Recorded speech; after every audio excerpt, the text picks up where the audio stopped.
Hello, good evening, everyone.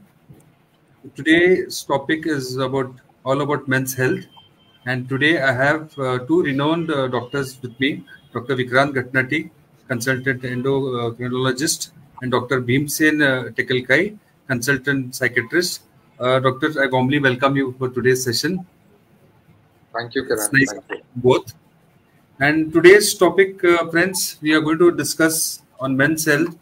As you understand, men are the most critical when it comes to sharing emotions, and they are the one who take a lot of stress. They are the one who have to look after so many things, जैसे घर का देखना है, बच्चों का देखना है, बाहर का देखना है, ऑफिस देखना है, सब देखना है. So these are the most stressful, you can say. And moreover, what happens is nowadays the pressure is so much. If you've seen the recent days, the number of deaths that have happened are more of men only. And recently, I've lost just in a month's time around five of my good friends on various reasons and various issues. So let's discuss today on men's health.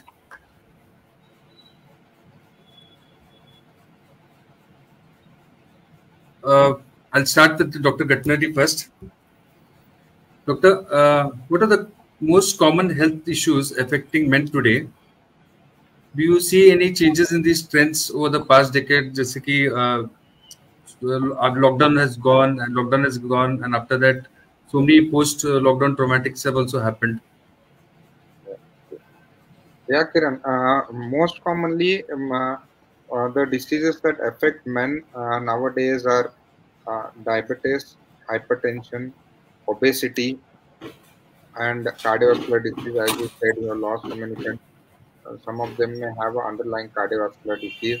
Then also among the younger age group, they have been affected, like recently married young boys, been affected with infertility. And elderly individuals, we are seeing a lot of prostate cancers. And again, in the middle-aged men, we see a lot of alcohol and addiction-related problems.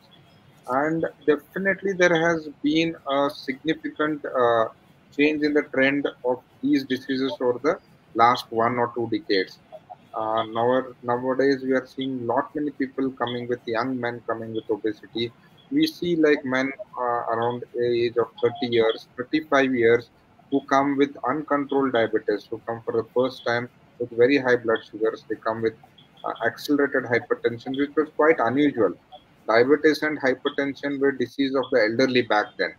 Anybody, only our fathers or grandfathers would hear diabetes and this thing. Now you see in children as young adolescents as young as 20 years, 30 years coming with high blood sugars and hypertension as well. Also, as you rightly said, post COVID, there has been a significant increase in the risk of heart diseases. We are seeing many people who come with heart block, what we call as myocardial infarction or heart attack in a layman's term. We are seeing lot many heart attacks in an unusually young group of population. Earlier, it was heart attack means it used to be 50 plus. Now, you will not be surprised if you hear somebody having an heart attack or undergoing stents at the age of 40, 45, or 35. We have so many of our friends who have had uh, uh, uh, undergone a stent procedure for a cardiac disease. So definitely the trend is changing. There has been a significant increase in what we call as the lifestyle disorders, mainly the Yes. obesity, diabetes, hypertension, cardiovascular disease. Definitely, it has increased at an alarming rate. Dr. Bhimsen, what do you see? What are the issues that are coming up now, and what is the trend? What is the kind of patients you're getting now?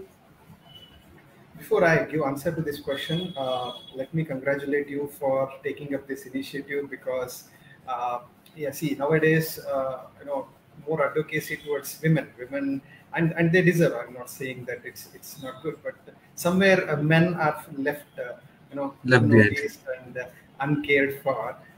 So it's good that you thought of discussing men's health issue. Coming back to the question, two common mental health issues what we see nowadays in men are, one thing is stress related diseases, and second thing is addiction related diseases. So and both are increasing. If you see the trend, both are increasing in last few decades. So there are various stress related issues like anxiety, depression, and post traumatic stress disease, and addiction is the trends. Not only the number of people using various addictive substances, but also the types of substances people are using, they are changing. Alcohol has always been a problem, and if you look at the latest statistics, around 30 crore Indians they are into this problematic alcohol drinking. Cannabis is like ganja. गांजा गांजा बोलते हैं, मतलब joints बोलते हैं, चिलम बोलते हैं, तो या भांग हुआ, ये हम इसको मेडिकल टर्म में कैनाबिस और कैनाबिनॉइड्स कहते हैं. तो ये मतलब ये बहुत ज़्यादा आजकल देखने को मिलता है कैंपस में, बच्चों में, यंगस्टर्स में. ये फिर फैशन में आया है, बीच में वो चला गया था for good sake, but it has come back. और and there are many other drugs like brown sugar हुआ या various other drugs, but mainly, and yes, we should not forget nicotine, smoking, गुटखा.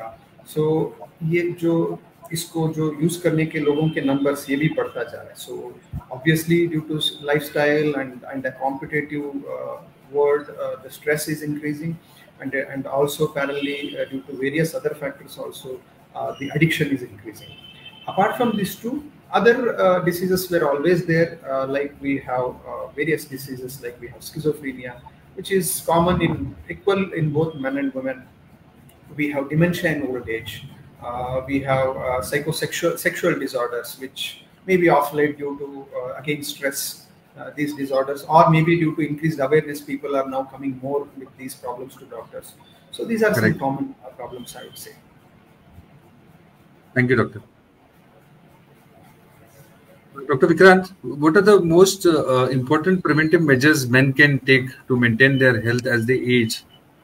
अभी सभी को होता है ना कि एज हो रहा है तो बहुत सारे प्रॉब्लम्स आते हैं, ये आते हैं.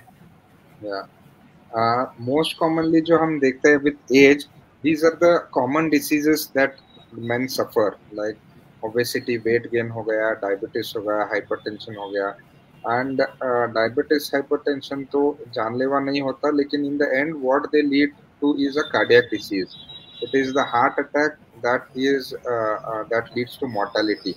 Death के लिए responsible जो है, जो heart attack है, लेकिन that is propagated or risk factor for that is diabetes or hypertension. अगर वो uncontrolled है, diabetes or hypertension uncontrolled है, that eventually terminates into a heart attack. So हमको क्यों ये डायबिटीज और हाइपरटेंशन कंट्रोल करना है, ताकि हम ये फ्यूचर हार्ट अटैक को प्रिवेंट कर सके.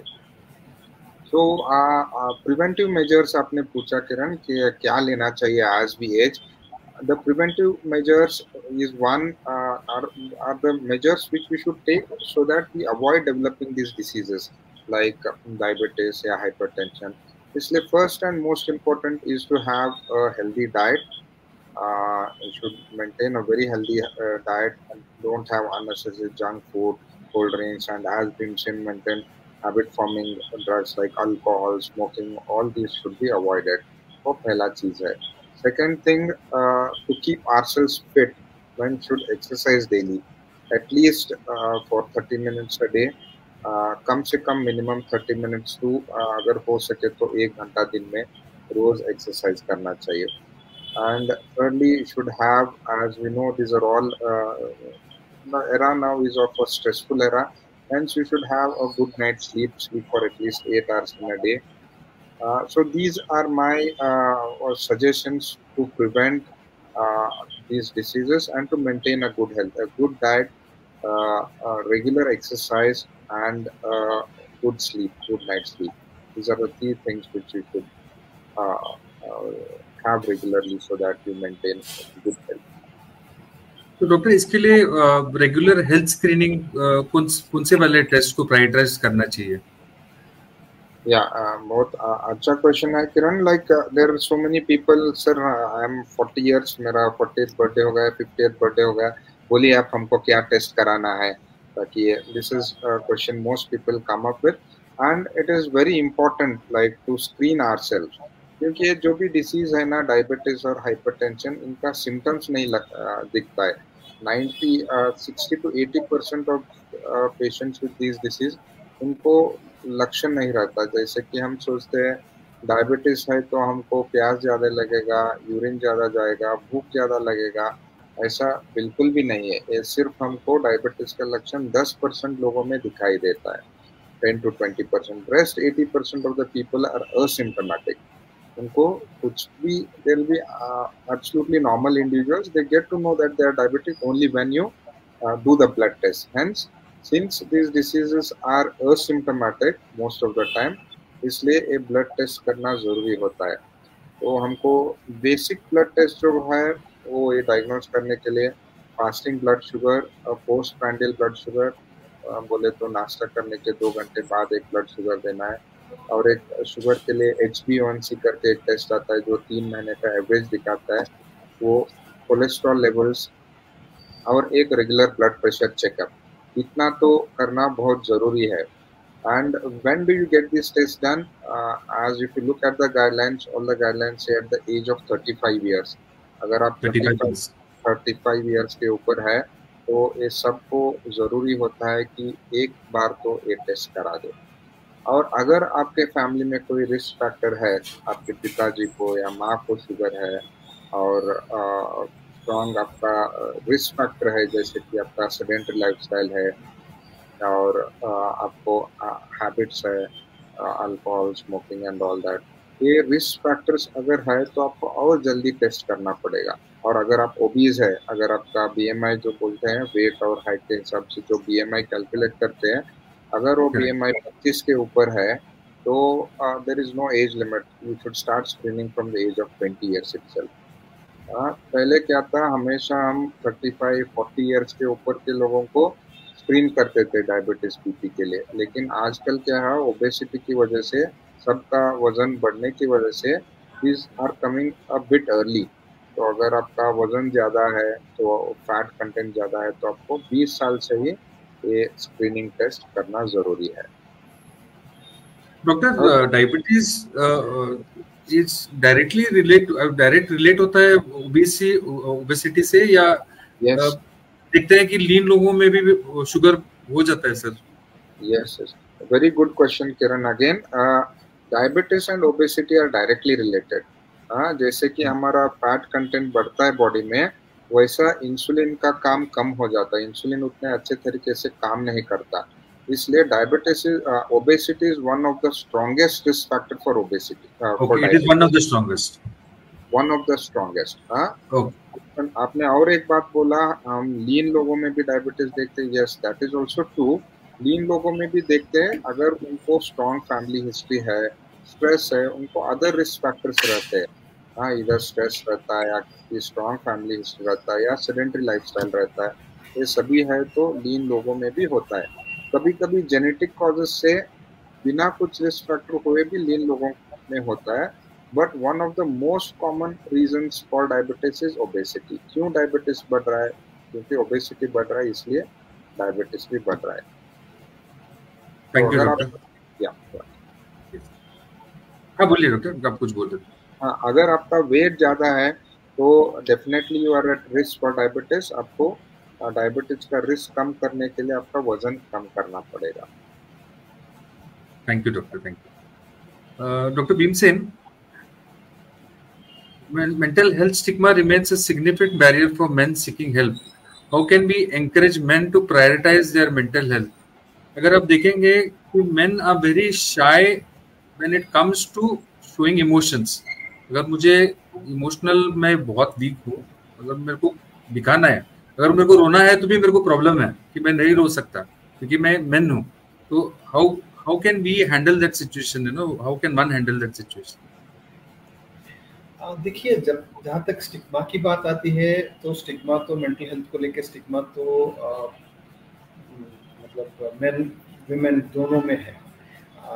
तो मगर अच्छी बात यह है कि स्टिग्मा कम होता जा रहा है। हम देखते हैं अपने प्रैक्टिस में, और कई बार ऐसा होता है कि मुझे कहना पड़ता है लोगों से कि आप नॉर्मल हो, आपको कुछ ट्रीटमेंट की ज़रूरत नहीं है। तो बात ये है कि लोग अभी आ रहे हैं, मतलब हेल्प पूछने के लिए, हेल्प मांगने के लिए आ रहे हैं डॉक्टर्स के पास, साइकियाट्रिस्ट के पास, साइकोलॉजिस्ट के पास, मगर फिर भी स्टिग्मा काफ़ी है अभी सोसाइटी में।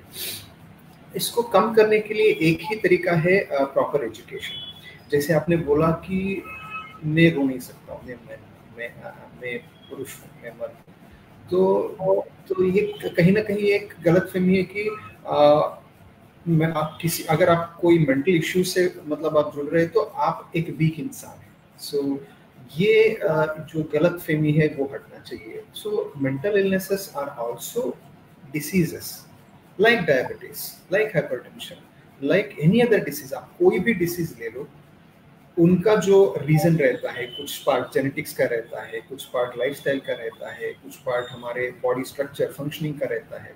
वैसे भी मेंटल इलनेस भी एक, उसका भी एक बायोलॉजिकल रीजन रहता है। लोग क्या सोचते हैं कि मेंटल इलनेस का एक ही रीजन है कि वो बंदा वीक है, वो मेंटली वीक है, वो मतलब अपने आप में सिचुएशन को हैंडल नहीं कर पा रहे। ऐसा नहीं है। तो जो बहुत मेंटली स्ट्रांग है, ऐसे लोगों को भी मेंटल इलनेस हो सकता है, और किसी को भी हो सकता है, क्योंकि उसमें काफ़ी सारा मतलब बायोलॉजिकल रीजंस भी अपना काम करते हैं, जेनेटिक्स वगैरह।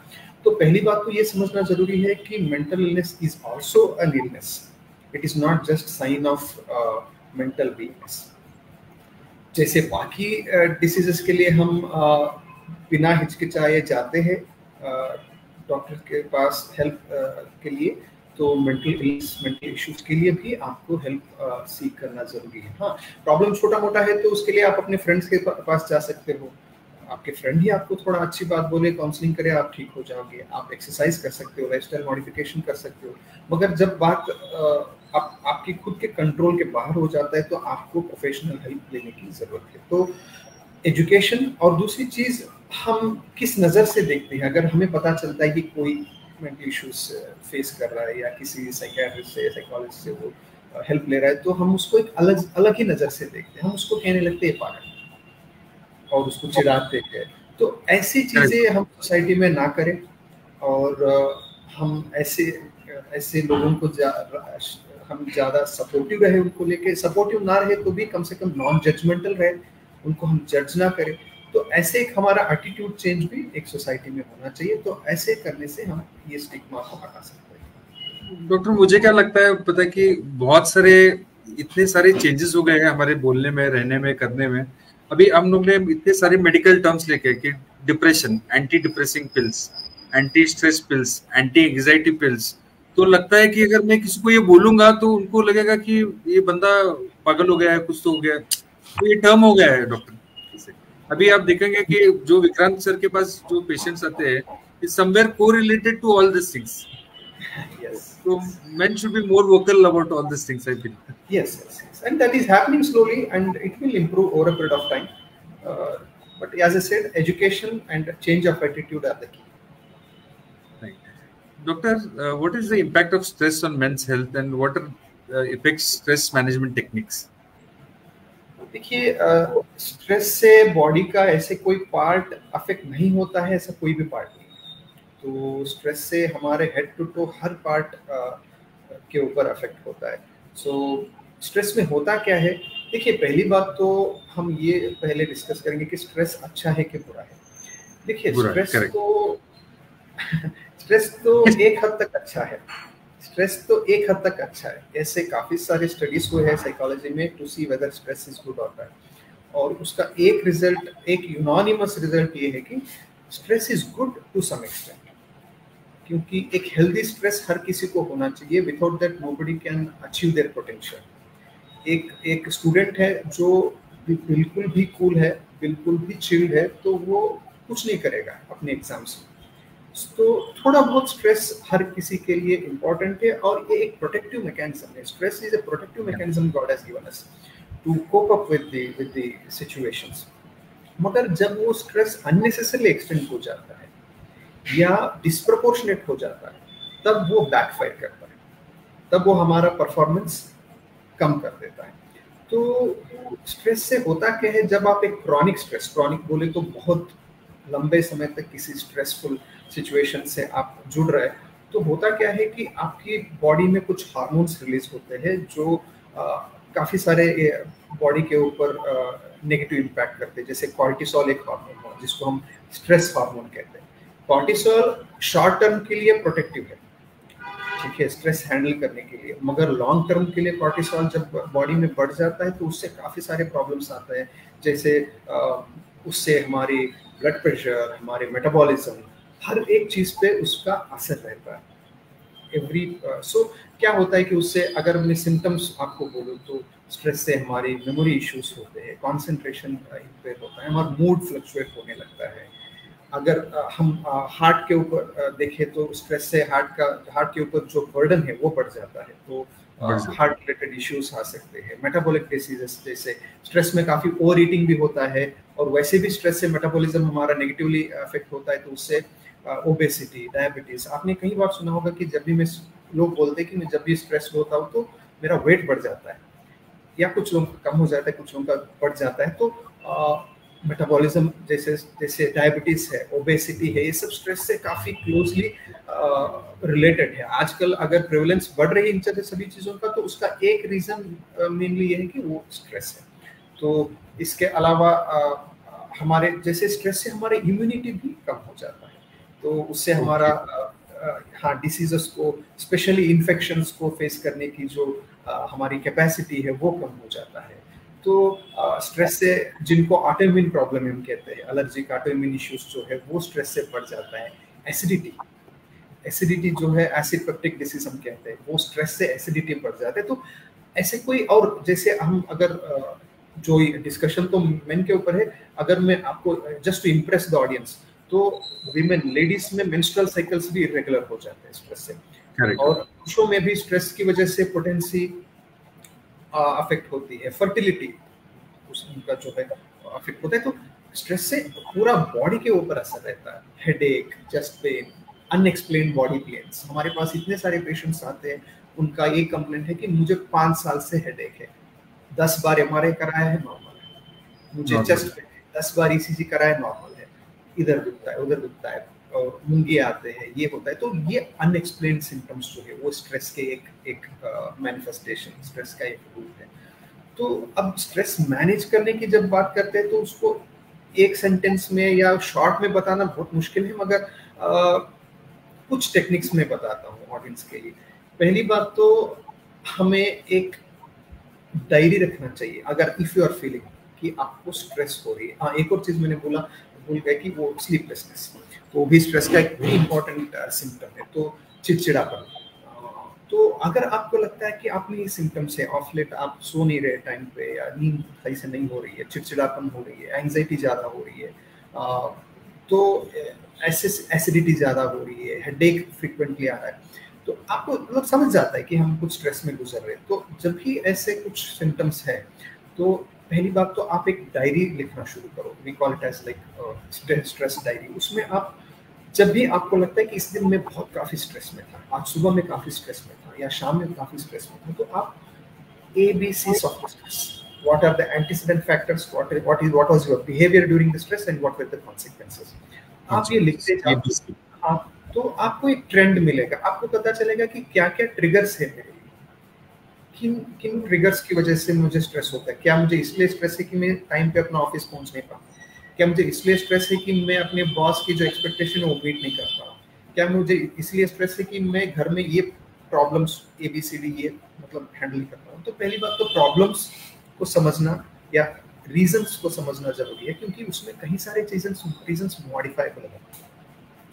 जैसे अगर रीजन सिंपल रीजन, अगर टाइम पे आप ऑफिस नहीं पहुंच पा रहे हो, इसलिए सुबह सुबह बहुत स्ट्रेस रहते हैं, तो आप एक आधा घंटा जल्दी उठ जाओ। तो some reasons are modifiable, some reasons are not in your hands. Those who are not in your hands, accept them. जो हम बदल नहीं सकते हैं उसको एक्सेप्ट करना, क्योंकि accepting is a very mature mental quality to manage with stress. So acceptance. जो हम मॉडिफाई कर सकते हैं, मॉडिफिकेशन। तो ये तो हो गया managing stress type. Second, help seeking. आपने एक बात बोला कि मैं मर्द हूँ, मैं रो नहीं सकता हूँ, या मैं हेल्प नहीं पूछ सकता हूँ किसी से, मुझे बहुत शर्म आता है किसी से बोलने से कि मुझे प्रॉब्लम हो रही है, इसको कैसे इससे बाहर आना है। तो ऐसे बहुत सारे पेशेंट्स जो मेरे पास आते हैं पूछते हैं, जब मैं पूछता हूँ कि आप इसको अपनी फैमिली से क्यों शेयर नहीं किए, अपने हस्बैंड से या वाइफ से, पेरेंट्स से, उनका एक स्टैंडर्ड आंसर रहता है कि उनको क्यों तकलीफ है, उनको क्यों तकलीफ, करेक्ट। तो वो ऑलरेडी अपने प्रॉब्लम्स, इतने सारे प्रॉब्लम्स से नहीं, ये उनको अपना एडिशनल प्रॉब्लम उनके ऊपर डालना नहीं चाहता हूँ, तो ऐड ऑन नहीं करना चाहता। हाँ, so this is a wrong way of coping with stress. So help seeking is again a mature way of coping with stress. हमें पता रहना चाहिए कि कौन से टाइम में किससे हेल्प लेना है. It's a very mature sign of mature mentality. तो हेल्प सीकिंग भी एक स्ट्रेस रिलीविंग टेक्निक है कोपिंग में. प्रॉब्लम सॉल्विंग, हमारे पास एक प्रॉब्लम है, उसका हमें एक स्ट्रेट फॉरवर्ड सोल्यूशन नहीं मिल रहा है, हम कंफ्यूज है कि क्या करें.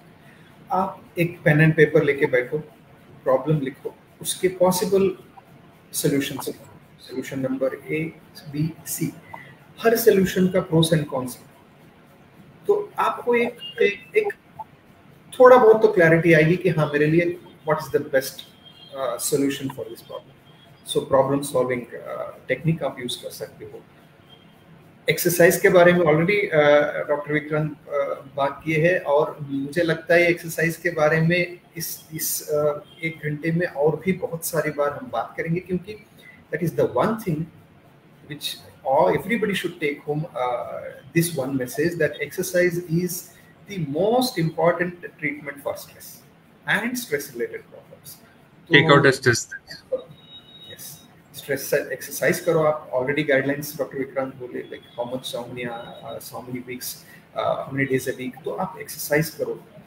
और अगर इससे भी नहीं हो रहा है, yoga is also very good, powerful way of managing stress. Tomorrow is International Yoga Day, so you can start practicing yoga. So, and there is enough sufficient evidence to say that yoga helps to manage stress. Yoga, pranayama, breathing techniques are, I think, a bit more effective than just physical exercise. All exercises are effective. All exercises are effective, but these have a little advantage when it comes to especially mental stress. Yoga hua, pranayama hua, controlled breathing. So that we can start doing. So these are in nutshell. And one last thing is changing the way we approach at the situations. देखो कई सारे मतलब वक्त ऐसा होता है कि हम एक सिचुएशन को किस नज़र से देखते हैं, उसी से हम कितना स्ट्रेसफुल होते हैं उस सिचुएशन को लेके. इट डिपेंड्स, बिकॉज एक सिचुएशन में दो लोग इक्वली स्ट्रेस नहीं रहते. एक उसको आसानी से मैनेज कर लेता है, एक उसको लेके काफी सारा स्ट्रेस हो जाता है. That depends on our perspective. तो हम अपने पर्सपेक्टिव को चेंज करने का कोशिश करें. पर्सपेक्टिव को चेंज करने का एक मतलब क्या है कि हम जो सोचते हैं, हम काफी time, most of the times our stress, our anxiety is because of our imagined threat. आज भी मुझे डांटेगा, आज भी मेरा दिन खराब होने वाला है, बच्चे घर नहीं आए तो कहीं उनको एक्सीडेंट हो गया. तो ये जो इमेजिन्ड हमारा जो स्ट्रेस है या थ्रेट है, उससे हम काफी टेंशन में आ जाते हैं. तो हमें जो हमारे मन में जो नेगेटिव बातें आती है, उसके खिलाफ अल्टरनेट अजम्पशंस को ढूंढना है. शायद ऐसा भी हो सकता है आज मेरे बॉस अच्छे मूड में हो, तो वहां जाके देखेंगे बॉस कैसे मूड में है, अभी से क्यों मैं एंटिसिपेट करूं, ठीक है. या मैं ऐसे ही क्यों सोचूं कि बच्चे 5 मिनट लेट आए तो एक्सीडेंट क्यों हो गया. There are 100 other reasons why somebody is not on time. Correct. क्यों इसी को देखो. तो चेंज ऑफ पर्सपेक्टिव ही हमें स्ट्रेस को मैनेज करने में मदद करता है. Thank you doctor, thank you so much. Doctor Vikrant, how do hormonal changes impact men's health, particularly as they age, and what are the signs that men should look out for? जैसे कि hormonal changes तो सब में होते हैं as we age. हमारा men का जो हार्मोन है वो टेस्टोस्टेरोन है, हाँ, which is been associated with masculinity या facial hair, the aggressiveness that men have. This is the one hormone that distinguishes men from women. हम मेन क्यों होते हैं? Because of the testosterone levels. हाँ, तो लेकिन आज भी एज, हमारा एज जैसे बढ़ता जाता है, ऐसे हमारे बॉडी में हार्मोन लेवल टेस्टोस्टेरोन जो है वो कम होते जाता है. And it declines gradually. This is one very peculiar difference between men and women. Women में क्या होता है, menopause में abruptly वो हार्मोन जो होता है estradiol stop हो जाता है. ऐसे equivalent to after say after 45 years or 50 years, women में abruptly हार्मोन प्रोडक्शन स्टॉप हो जाता है टोटली. हाँ, तो उनको amenorrhea पीरियड्स होना बंद होता है and they have all the symptoms. Similarly हमारे मेन में ऐसा एंड्रोपॉज करके टर्म नहीं है, क्योंकि हमारे मेंस में ये टेस्टोस्टेरोन एकदम से कम नहीं होता है, अचानक से टोटली स्टॉप नहीं होता है सिंथेसिस. तो the synthesis of testosterone occurs all through our life, but the amount of testosterone that is synthesized keeps on declining.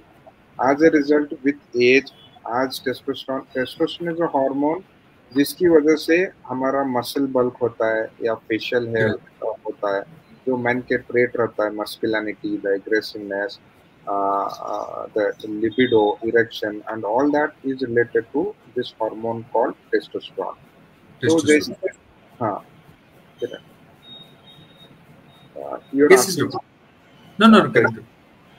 Testosterone, और जैसे जैसे हम एज होते हैं 60 ईयर्स 70 ईयर्स, उसके बाद वो टेस्टोस्टेरोन धीरे धीरे कम होते जाता है. और जैसे जैसे हार्मोन कम होता है, the actual action of testosterone, जैसे कि मसल बल कम होता है, जो लिबिडो रहता है, हाँ, सेक्सुअल फीलिंग जो रहता है वो हो जाता है, और इरेक्शन जो रहता है वो भी कम होता है. लेकिन वन थिंग इज अब्रप्टली नहीं होता, अनलाइक फीमेल्स. मैन में ये धीरे धीरे कम होते जाता है. तो जैसे जैसे कम होता है, मैन बिकम मोर फ्रेल. बोले तो मसल बल कम होता है तो उनका गिरने का चांसेस ज्यादा होता है. आप ज्यादा अक्सर देखते हैं कि हिप फ्रैक्चर वगैरह फ्रैक्चर्स एल्डरली में बैलेंस वगैरह कम हो जाता है because loss of the muscle बल. और this is the main this thing जो एल्डरली में इफेक्ट होता है. As testosterone comes down, bones आपके वीक हो जाते हैं, मस्कुलर बल कम होता है. तो समटाइम्स थोड़ा जल्दी ही टेस्टोस्टेरोन कम हो गया तो at the age of 40-50 years people experience loss of libido. उनका वो सेक्सुअल अट्रैक्शन जो है वो कम होता है, इरेक्शन जो रहता है वो कम हो जाता है अगर ये हार्मोन कम हो रहा है. तो science what main should look out for is this loss in muscle weight, generalized weakness, very weak bones if they keep having recurrent fractures, and loss of libido, जैसे कि उनका उत्सुकता कम हो गया सेक्सुअल इसमें. तो then these are the situations where you suspect इनमें testosterone कम हो गया है. तो डॉक्टर हाउ कैसे मैनेज किया जाता है टेस्टोस्टेरोन को, इफेक्टिवली मैनेज कैसे किया जाता है? हाँ, आज इट इज, ये हमारा टेस्टोस्टेरोन कम होना उतना कॉमन नहीं है. जैसे कि फीमेल्स में कभी कभी प्रीमेच्योर मेनोपॉज होता है, मेन में थोड़ा अमाउंट ऑफ टेस्टोस्टेरोन इस हमेशा सेक्रेट होते ही रहता है. हाँ, आप 80 साल के हुए तब तक ये टेस्टोस्टेरोन रहता ही है. और इसको मैनेज करना मतलब this is a natural physiological process. हाँ, बोले तो ये बीमारी नहीं है. हाँ, तो इसको हमको मैनेज करने का जरूरत नहीं है. हाँ, means we should, it's a natural, जैसे एजिंग एक नॉर्मल प्रोसेस है और उसको हम, there is nothing that we can do about it. Similarly the andropause और what we call the decline in testosterone level is a natural process unless it occurs prematurely. हाँ, अगर थोड़ा जल्दी हो गया तो उसको आपको डॉक्टर को मिलके क्या तो कारण रहता है टेस्टोस्टेरोन क्यों कम हुआ करके, या तो इन्फेक्शन हुआ उसकी वजह से कम होता है, obesity, diabetes, these are the all are the reasons for low testosterone levels in men. हाँ, और इरेक्टर अगर आपको हुआ तो it is better you consult your physician or your doctor and seek an explanation क्यों ऐसा हो रहा है करके. तो थोड़े ब्लड टेस्ट करके हमको पता चलता है कि what could be the reason for the low testosterone levels. Otherwise, low testosterone in aging men is a physiological process. So it's a natural process. Yeah, it's a natural process. सबका ऐसा होते जाता है. हाँ, जैसे कि हर महिला का दे अंडरगो मेनोपॉज 45 इयर्स के बाद जैसे उनका साइकिल्स बंद होता है, ऐसे मेन का भी वही सेम हार्मोन धीरे धीरे कम होते जाता है. Thank you, doctor. Dr. Bhimsen, what are some misconceptions about sexual health? What is your advice We thought all men that go to Bangkok, Thailand are happy, but that isn't the situation I see. They are not. And Yes. men being more prone to, like, watching a lot of porn and things and stuff like that. So how is this indirectly affecting a lot of things? That's a good question, and I'm glad that I've been asked this question in a public forum, because we don't get to talk about these things in public forum because we are shy of talking these things. So, coming back to misconceptions, सबसे common misconception ये है कि misconceptions associated with masturbation. We see so many youngsters coming with complaints कि doctor मैंने इतने साल से masturbation मैं कर रहा हूँ रेगुलरली और इस वजह से मैं इम्पोर्टेंट हो गया हूँ, या मैं पता नहीं मैं शादी कर पाऊंगा या करूंगा तो पता नहीं मैं शादी के बाद सक्सेसफुल सेक्सुअल लाइफ मेरा रहेगा कि नहीं रहेगा. So the biggest misconception is that masturbation is harmful. But the fact is, masturbation is a natural phenomenon. It's a natural process, and there is no scientific evidence to say that masturbation causes any harm, either physically or mentally, to the one performing. तो इसको लेके इतना ज्यादा misconception है कि आप जाओ कि specially you go to north India, आप हर अल्टरनेट दीवार पे आपको ये मिलेगा कि आप अगर मैस्टरबेशन बहुत कर रहे हो, आपको इससे प्रॉब्लम हो रहा है, आपका पुरुषत्व कम हुआ है, तो आप इन डॉक्टर से मिलो. लिंग की समस्या है तो आप मिलो इनसे. तो ये जो ऐसे जो लोग गलत मतलब मैसेजेस स्प्रेड करते, इससे और ज्यादा लोग जो है मिसलीड हो जाते हैं और ज्यादा वो परेशान हो जाते हैं, ऐसे लोगों के पास जाते हैं. या तो मेरा एक क्लियर मैसेज ये है कि मैस्टरबेशन इज नॉट हार्मफुल. ठीक है, तो unless it is in rare cases where it goes to frequent and causes problem, so otherwise it's not harmful. मुझे लगता है क्यों ऐसे हमारे बिलीफ है, इसमें पार्शियल सच्चाई भी है कि ये तब आपको अफेक्ट करता है अगर आप if you are a spiritual seeker, if you want to advance in spiritual life, then probably it will affect you. But उसको लेकर बाकी जो रेगुलर इंसान है तो उनके लिए कोई रेगुलर लाइफ में कोई प्रॉब्लम नहीं होने वाला है. That's the first misconception. और एक प्रॉब्लम क्या है डॉक्टर कि मिसकंसेप्शन ये भी है कि men watch too much of porn. What happens? Usually there are these Western porn stars who have I'll come to that. So ये भी बहुत कॉमन है कि आप देखते हो पोर्नोग्राफी, उसमें जो प्राइवेट पार्ट है वो बहुत बड़ा है उसका, और आपको लगता है मेरा छोटा है. So second biggest misconception is size of penis. That I think almost everyone feels that they have a small penis. So and they especially when you are in that young teenage or when you are about to get married, everybody has concern that will I be able to perform successfully, will I be able to satisfy my spouse, my partner. So second misconception ये है कि about the size of penis, and nowadays you see so many ads which claim that your penis size, आप इसको इस तेल को use करो या इसको इस टैबलेट को यूज करो, आपका पेनिस साइज बढ़ा लो. कभी नहीं होने वाला है. तो वो नहीं होने वाला क्योंकि you are born with a particular organ and that's उसका साइज जो है ऑलरेडी प्री डिटरमाइंड है, तो बहुत ज़्यादा फर्क नहीं होने वाला है उसमें. और बात ये है कि size of penis is not important for a successful sexual life or successful sexual intercourse. So even penis as small as 2 inch when erect can help you in a successful sexual intercourse, can satisfy your partner and can also produce a child. तो ये एक बड़ा misconception है. और जब आप specially pornography देखते हो तो आप कंपेयर करने लगते हो और एक sense of low self esteem, body self image issues आ जाते हैं कि मैं वीक हूँ या तो वो हमें अपने मन से हटाने। ऐसे पेशेंट्स जब मेरे पास आते हैं and see and even they see that the person in pornography is performing so long, it's going Correct. on for 20 minutes 30 minutes और मैं उतना नहीं कर पाता हूँ। तो देखिए, अब ऐसे पेशेंट्स जब मेरे पास आते हैं तो मैं ये कहता हूँ कि आप फिल्म में देखते हो कि हीरो हेलीकॉप्टर से कूद जाता है, तो क्या आप हेलीकॉप्टर से कूदने जाते हो? No. So there are so many things going when you picturize these things. They use so many chemicals or medicines or so many things, and maybe they edit these movies so that they look prolonged.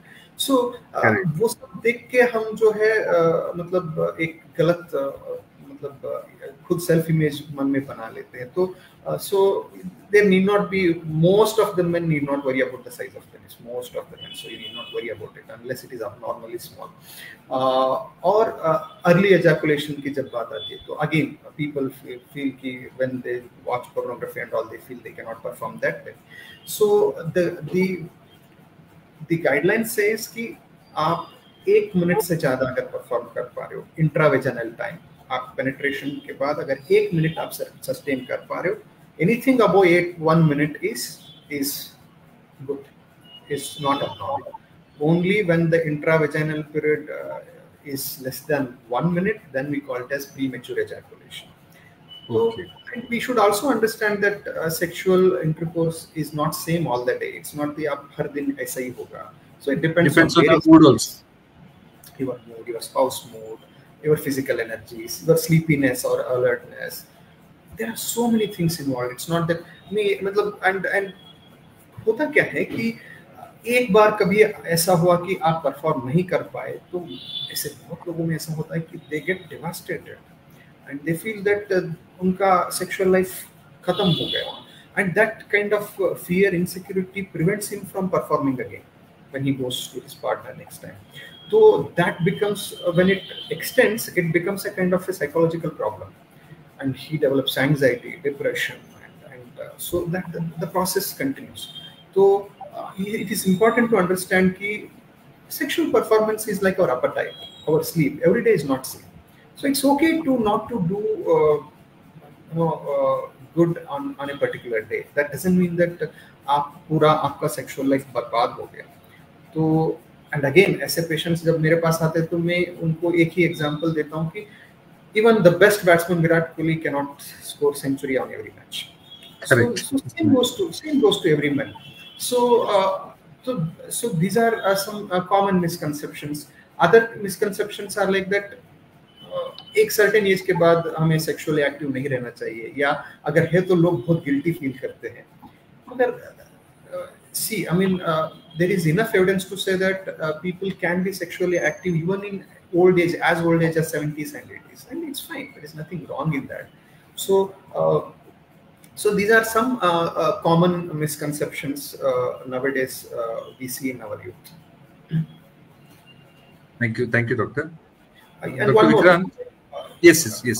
Yeah. So another thing is like when we see often newly married people have their own set of problems.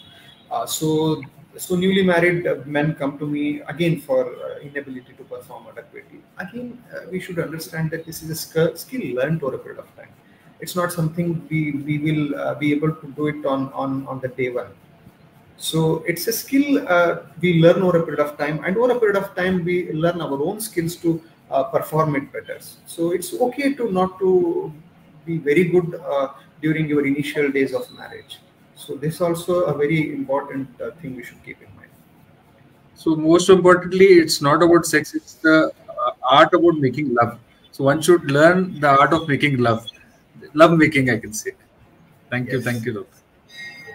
Dr. Vikrant, how common are thyroid issues in men, and what symptoms should prompt a man to consult a doctor? अभी men में thyroid issues भी बहुत हो रहा है sir. बहुत हो रहा है किरण. But when you compare women to men, it occurs at the ratio of 5:1. Means it is more common in female. It is 5 times more common in females than in males. फिर भी हमें अभी आजकल देखने को मिल रहा है कि मेन में भी थायराइड का बीमारी बहुत ज़्यादा दिखाई पड़ता है. We come across men undergoing infertility treatment जिनको थायराइड दिखाई देता है. So regarding your question, like what symptoms should prompt you to consult a doctor? The symptoms of hypothyroidism are same in men and women. One is the facial puffiness, बोले तो आपका वजन ज्यादा बढ़ना या मुंह पे सूजन आना या पाँव पे सूजन आना या एक्सेसिव हेयर फॉल, जैसे कि थोड़ा बाल ज्यादा गिर जाना नॉर्मल से ज्यादा, और मेन जनरलाइज वीकनेस, सुस्तीपन। दिन में आप पहले आराम से काम कर लेते थे, अभी उतना काम करने को नहीं हो रहा है। पहले आप 2 किलोमीटर चलते थे, अभी आप 1 किलोमीटर चलने से ही थक जाते हो। हाँ, ये मेन कॉमन सिम्टम्स है, like generalize weakness, hair fall, facial puffiness. और थोड़े अनकॉमन सिम्टम्स आप पूछे तो थोड़ा depression could be one Okay. Mask feature of hypothyroidism. बहुत सारे लोग सिर्फ डिप्रेशन को लेके साइकेट्रिस्ट के पास जाते हैं, जब देखा जाए तो उनको थायराइड रहता है, अगर आप ब्लड टेस्ट करें तो। तो अगर आपको अननेसेसरली वीक लग रहा है या अननेसेसरली आप आपके हिसाब से ज़्यादा वेट पुट ऑन कर रहे हो, आपका मेमोरी कम हो रहा है या आपको याददाश्त कम लग रहा है, तो these are the common things, common symptoms which can hypothyroidism can present with. अगर ये सभी लक्षण दिख रहे हैं आपको, तो आपको डॉक्टर को कंसल्ट करके थायराइड का टेस्ट करना जरूरी है। Doctor, when we just now spoke to Dr. Bhimsen about the sexual things, what Yeah. common reproductive health issues men face and what are the treatments available? Yes, Bhimsen ने बहुत अच्छी तरीके से बताया कि जो मिथ्स है रिगार्डिंग सेक्सुअल हेल्थ, लेकिन बट अक्सर हम ऑर्गेनिक सेक्सुअल डिसऑर्डर्स भी ज़्यादा देखते हैं आजकल। तो majority of current sexual diseases बोले तो लॉस ऑफ लिबिडो जो बोलते हैं, और इरेक्टाइल डिसफंक्शन बोले तो लिंग का ये नहीं होना, हाँ, इरेक्ट नहीं होना जो बोलते हैं, उनको सेक्सुअली परफॉर्मेंस करने को नहीं होना, ये इरेक्टाइल डिसफंक्शन आजकल बहुत ही कॉमन है। और most common reason erectile dysfunction का तो साइकेट्रिक डिसऑर्डर ही है, लाइक साइकोलॉजिकल है रादर देन दिस थिंग। तो साइकोलॉजिकल डिसऑर्डर से यूजुअली इरेक्टाइल डिसफंक्शन होता है, लेकिन ज़्यादा से ज़्यादातर next to psychological dysfunction it is diabetes. Also significant number of diabetic patients have erectile dysfunction.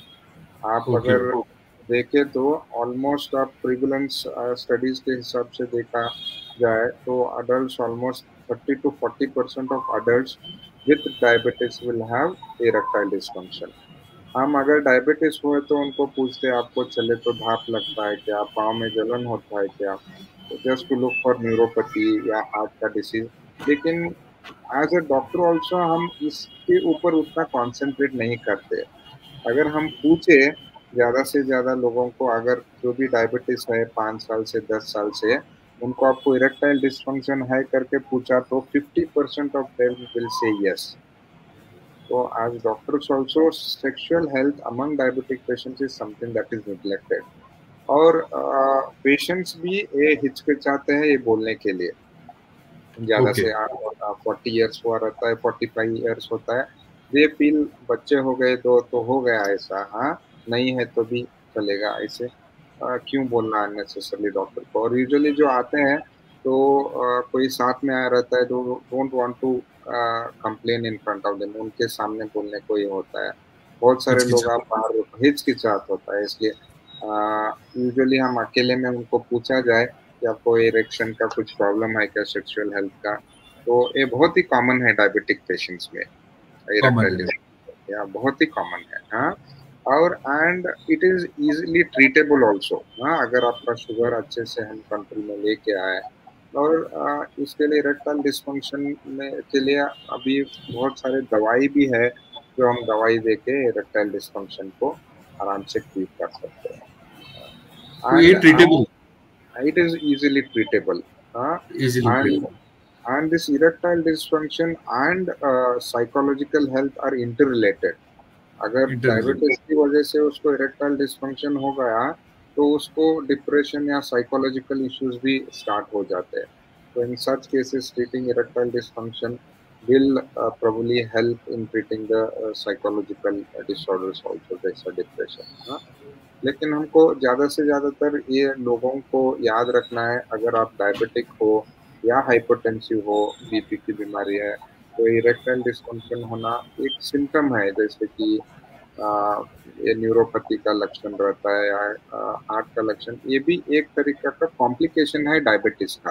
तो इसलिए you should not feel ashamed या हिचकिचाहट नहीं रहना चाहिए आपको डॉक्टर से को बोलने में कि डॉक्टर सर हमको ऐसा तकलीफ हो रहा है, क्योंकि ये जितना जल्दी हम आप बताओगे या जितना जल्दी डॉक्टर के इसमें लेके आओगे, इतना जल्दी हम ट्रीट कर सकते हैं, और जितना जल्दी ट्रीट करेंगे उतना आसान रहता है इसको ट्रीट करने में। The earlier we treat, it will be easier to treat such conditions.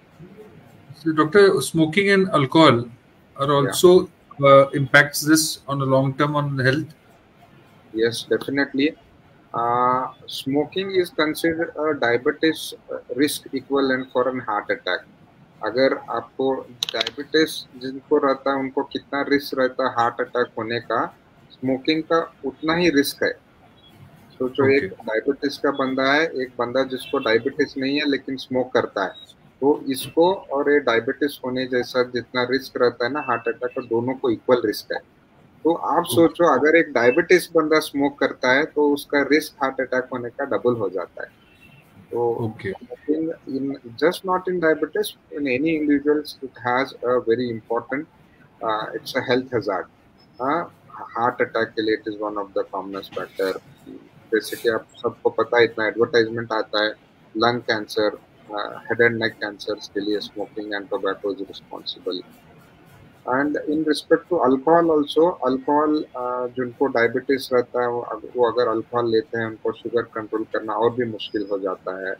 और डायबिटीज भी लिवर को अफेक्ट करता है, जैसे कि हमारा डायबिटीज ज़्यादा होता है, डायबिटीज से लिवर को भी चोट पहुंचता है, उसी तरह अल्कोहल भी लिवर को चोट पहुंचता है। ऐसे डबल चोट पहुंचेगा, लिवर डबल इम्पैक्ट हो जाएगा।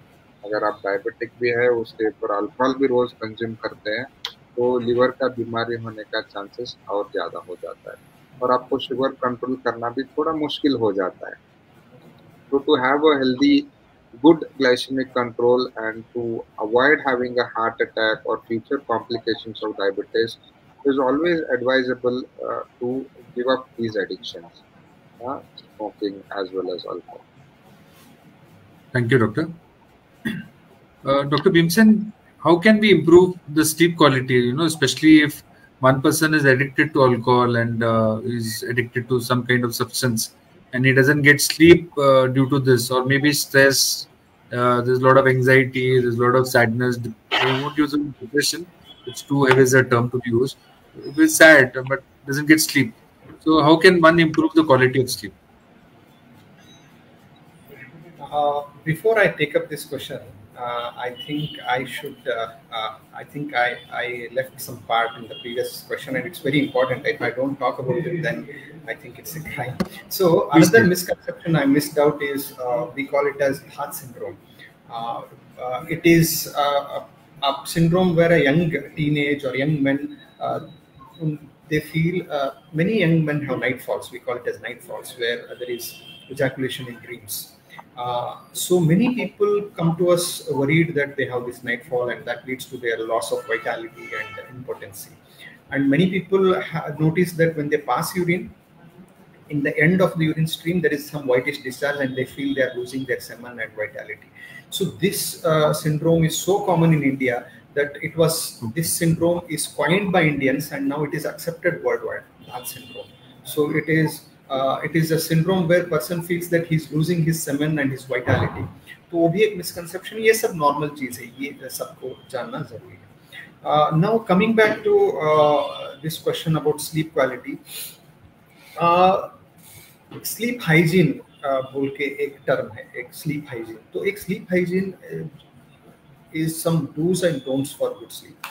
तो कुछ लाइफस्टाइल मॉडिफिकेशंस, कुछ एनवायरमेंटल मॉडिफिकेशन करके हम अपना स्लीप क्वालिटी को इम्प्रूव कर सकते हैं. उसमें again the first and foremost thing is exercise. तो regular exercise helps us to get a good sleep. So अगर आप एक्सरसाइज नहीं कर रहे और आपके स्लीप इश्यूज हैं तो आप एक्सरसाइज करना शुरू करो, एरोबिक्स करना शुरू करो, स्लीप क्वालिटी इंप्रूव होगा। Second thing, screen time. रात में हम जो स्क्रीन टाइम यूज करते हैं उसको कम करना है। स्पेशली आजकल क्या होता है कि सब काम खत्म हो गया, सब हो गया, सोने से पहले मोबाइल लेके बैठ जाते हैं, घंटों भर स्क्रॉल करते हैं। So that screen has an activating effect on our brain and that impairs the sleep initiation. तो आप स्लीप सोने के टाइम में स्क्रीन टाइम जितना हो सकता है उतना कम रखो। तीसरी चीज क्या है कि अवॉइड अल्कोहल और एक कोई भी एडिक्शन इसलिए कि मुझे नींद आती है इस वजह से आप पीना शुरू करोगे तो एक हैबिट बन जाता है। उसके अलावा आप काफ़ी सारे हेल्दी चीज़ कर सकते हो नींद के लिए, जैसे एक्सरसाइज मैंने बोला। फोर्थ थिंग इज क्या होता है, fourth thing is avoiding day time naps. दोपहर में सोना अवॉइड करना। जब आप स्लीप इश्यूज आप फेस कर रहे हैं उस टाइम पे अगर आप, specially if you are old, specially when you are senior citizen, आप अगर दोपहर में अगर आधे घंटे भी आप सो लोगे तो रात का पूरा स्लीप आपका डिस्टर्ब हो जाएगा। तो अवॉइडिंग मॉर्निंग नैप्स। और कभी कभी क्या होता है कि रात में हम बहुत देर से सोए तो हम क्या करते हैं कि सुबह देर से उठ जाते हैं। तो रात में हमें 1 बजे नींद लगी तो हम 9 बजे तक हम जो है 9 बजे तक हम सो लेते हैं। तो क्या होता है कि आपका स्लीप ड्यूरेशन जो है वो तो 1 o'clock to 9 o'clock, 8 hours. Somebody is asked how many hours of sleep is recommended. Around 7 hours of sleep is recommended. मगर हर किसी को 7 hours की जरूरत नहीं है। शॉर्ट स्लीपर्स 5-6 घंटे में भी अपना काम चला लेते हैं और कुछ डीप स्लीपर्स के लिए 8-9 घंटे का भी जरूरत पड़ता है। There is no standard answer. Whatever you are satisfied with, whichever our duration of sleep you are efficient to work with, उतना आपके लिए काफी है। 7 hours is a general thumb rule. So coming back to the point, आप अगर 9 बजे तक आप सो जाते हो तो उसका नेक्स्ट डे का स्लीप भी आपका डिस्टर्ब हो जाता है। तो अगर आप रात में आप देर से नींद आई तो जरूरी नहीं कि आप देर से उठ जाइए। आपका जो रेगुलर उठने का टाइम है उस पर आप उठ जाइए, वही मेंटेन कर। थोड़ा हाँ उससे थोड़ा तकलीफ होती है, उस दिन आपको थोड़ा हेडेक होगा, थोड़ा प्रॉब्लम्स होगी, मगर कम से कम आपका नेक्स्ट डे स्लीप साइकिल जो है वो आपका रेगुलराइज हो जाएगा। So waking up at a particular fix time irrespective of at what time you sleep. और जब आप रात में सोने का कोशिश करते हैं तो नींद नहीं आते तो हम क्या करते हैं कि ऐसे ही बिस्तर पे करवट बदलते रहते हैं, लेटे रहते हैं। तो उससे क्या होता है कि प्रेशर बिल्डअप होता है कि मैं आधा घंटा हो गया और हम टाइम देखते रहते हैं कि 12 बज गए, 1 बज गया, नींद नहीं है। तो उससे और ज्यादा स्ट्रेस होता है और नींद नहीं आता है। तो अगर आपको हाफ एन आवर हो गया आपको नींद नहीं है तो आप उठ जाइए बिस्तर से, आप कुछ नॉवेल पढ़िए या लाइट म्यूजिक सुनिए, कुछ देखिए नहीं मोबाइल पे, गेम वाम मत खेलिए, आप कुछ म्यूजिक सुनो या कुछ नॉवेल पढ़ो या कुछ टेक्स्ट बुक पढ़ो। बहुत अच्छा ट्रीटमेंट है स्लीप के लिए अगर आप स्टूडेंट है तो and you try to sleep after half an hour. So change of activity, change of place, ये सारा चीज आप कर सकते हैं। So this are some important dos and don'ts for good sleep. So similarly, what's your advice to youngsters and parents to avoid indulging into these temptations and to avoid addiction? कि youngsters के लिए तो मैं ये कहना चाहता हूँ कि आप डोंट पीयर प्रेशर में आके आप कुछ मत करो। आपको वो अगर सही लगता है तो आप ट्राई करो, सिर्फ इसलिए कि आपका फ्रेंड आपको फोर्स कर रहा है, इसलिए कि आप नहीं पियोगे तो आप कूल नहीं दिखोगे या लोग आपको बोरिंग कहेंगे, इसलिए आप कोई चीज एक्सपेरिमेंट मत करो। और हो सकता है तो आप ऐसी चीज एक्सपेरिमेंट मत ही करो when you are very young, teenagers less than 18, क्योंकि उस टाइम में आपका ब्रेन अभी अंडर डेवलप्ड है and it can't take all this things. बहुत इजीली आप एडिक्ट हो जाते हो। तो avoid it as long as आपकी एजुकेशन हो, आप एक हद तक आप सेल्फ स्टेबल हो गए, स्टेबलाइज हो गए, तब तक आप ऐसे कोई एक्सपेरिमेंटेशन ना करें। और क्योंकि जब आप साइकोलॉजिकली मैच्योर हो तब आप ये चीज़ एक्सपेरिमेंट कर सकते हो। और पीयर प्रेशर में आके आप इसको मत करें और आप दूसरों को भी प्रेशराइज ना करें। सो आप अगर पीना चाहते हैं, स्मोक करना चाहते हो, करो, दूसरों को प्रेशराइज ना करो। दूसरों को ऐसे मत करो कि अबे यार तुम ऐसे क्यों कर रहे हो, तुम तो ये लड़की जैसे हो। तो ऐसे मतलब चिढ़ाते हैं लोग। उस प्रेशर में आके काफी सारे लोग नए नए हैबिट्स सीख लेते हैं। और पेरेंट्स को स्पेशली स्क्रीन एडिक्शन के बारे में मैं कहना चाहता हूँ कि पहले आप खुद अपना स्क्रीन एडिक्शन कम करो, तभी आप अपने बच्चों का स्क्रीन एडिक्शन कम कर सकते हो। तो best ways to have off screen time at home, settings आप रखो स्क्रीन यूसेज के लिए, ताकि आपका मोबाइल आपको एक नोटिफिकेशन देता है कि आपका आज का स्क्रीन लिमिट खत्म हो गया। तो आपका जो भी सोशल मीडिया यूसेज है तो उसी टाइम पे आप उतने ही टाइम पे यूज करने का कोशिश करो। बच्चों को एक प्लेजर के लिए अलग अलग या एक्साइटमेंट के लिए अलग अलग रीजंस दो, क्योंकि हम बच्चों को दूसरे ऑप्शन ही नहीं देते हैं। खेलने में इतना एक्साइटमेंट है, या इस चीज में पेंटिंग में इतना एक्साइटमेंट है, उसमें भी इतना सेटिस्फैक्शन है, वो नहीं मिलता है बच्चों को। तो ये वो एक शॉर्टकट हो जाता है, स्क्रीन के जरिए उनको एक रिवार्ड एक्साइटमेंट मिलता जाता है। तो बच्चों को काफी अदर एक्टिविटीज में इन्वॉल्व करने का कोशिश करो। So these are some things we can use to avoid this temptations. Thank you, Doctor. We'll quickly take some questions from the audience. So, how many? Sorry, we have already taken this. Can we reverse diabetes, Dr. Vikrant? Yeah, very pertinent question. अब आजकल बहुत बात किया जाता है reversal of diabetes का, और रेमिशन of diabetes जो बोलते हैं मेडिकल टर्म्स में। यस, अर्लियर ऑन जब इनिशियली जो डायग्नोस होता है डायबिटीज, तभी वो रिवर्सिबल है, क्योंकि जैसे कि हमने डिस्कस किया, diabetes and weight are both directly related.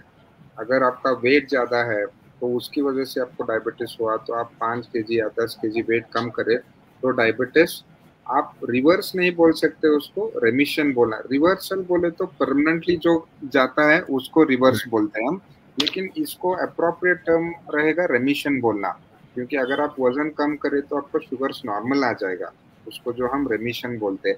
लेकिन अगर बाय चांस कुछ साल के बाद 2 साल 3 साल आपका वजन बढ़ गया तो फिर से शुगर आपको दिख जाएगा, ब्लड इसमें शुगर का मात्रा बढ़ जाएगा।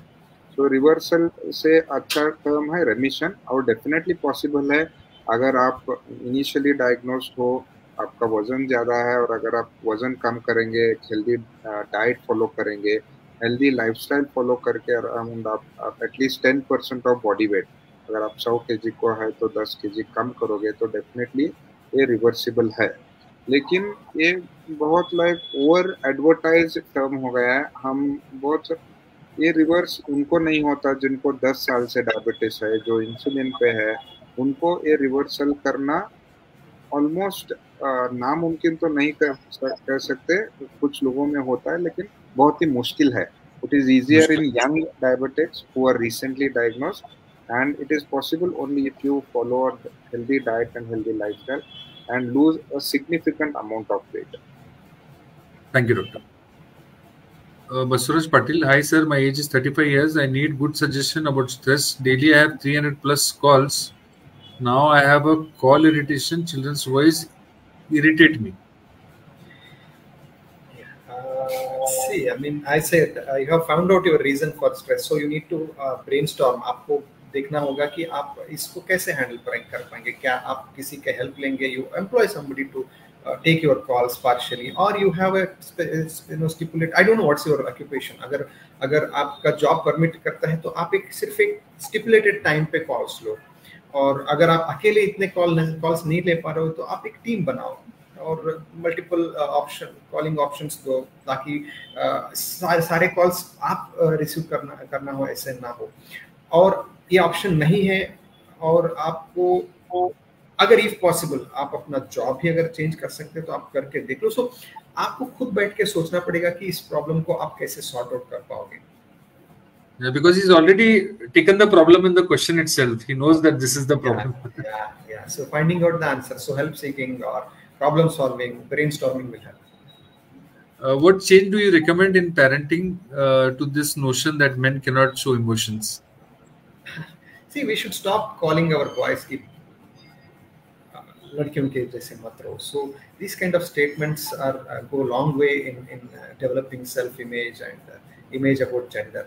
And we should allow, we should be a role model, and we should express our emotions without attaching them to a particular gender. Whether men or women, we can, whenever we are sad, we can cry. Whenever we are distressed, we can express that. और बच्चों के सामने ऐसे behave करना या बच्चों के सामने ऐसे कमेंट्स करना हमें डिस्करेज करना चाहिए, और बच्चों को भी हमें क्लियर मैसेज देना चाहिए कि you can cry, it's okay to cry, whether you are a boy or girl, it doesn't matter. So it's okay to cry, it's okay to seek help. ये message देना जरूरी. Is the midlife crisis that is talked about a lot nowadays related to hormonal health, Dr. Vikrant? Yeah, no, definitely the middle life crisis is not related to hormonal health because your hormones tend to remain all normal during the middle life. It is mainly your occupation wise, your interest wise, the change in your friends, the change in your interests, and all that leads to this. And it is more to do with psychological issues, which Bibson will highlight rather than any hormonal issues. Doctor, now what is one piece of advice you would give to men about taking control of their health? To you both. Firstly, I would like to say have a healthy lifestyle. Healthy lifestyle, I mean to say have a good diet. Good diet बोले तो avoid junk food. Have a normal healthy meal. Good diet बोले तो आपको dietitian को consult करके या इस app में जाके इतना कैलोरीज वगैरह काउंट करके खाने का जरूरत नहीं है. आप हेल्दी खाओ. जो रोटी चपाती भाजी, अपना स्वीट्स अवॉइड करो, शक्कर अवॉइड करो, ज़्यादा चाय कॉफ़ी ऑल दीज बिवरेजेस आप अवॉइड करो. नॉर्मल दोपहर का लंच के लिए 2 रोटी या 2 चपाती विद एम्पल वेजिटेबल का मात्रा ज़्यादा रखो और राइस का प्रमाण जो कार्बोहाइड्रेट में रिच है उसको थोड़ा रिस्ट्रिक्ट करो as much as possible. So that is a healthy diet as well. Try to have more of pulses, vegetables and all. And रोज एक्सरसाइज करो. रोज एटलीस्ट फॉर 30 minutes तो मिनिमम करना है और हो सके तो 1 घंटा almost 5 days in a week is what is recommended. And have a good night's sleep. And lastly, most importantly is as men, it is goes particularly for men to avoid or give up the habits of alcohol and smoking, because these just not affect your health, they affect the general familial health as well. The smoking and alcohol, even psychologically, this will have an impact on the family.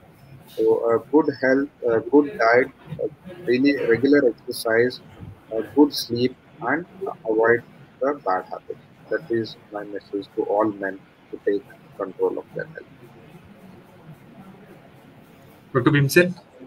Yeah, so whatever I wanted to say, most of it is already said. One thing, exercise daily. Exercise daily. And your mental health is most important. So keep it cool and be happy all the time.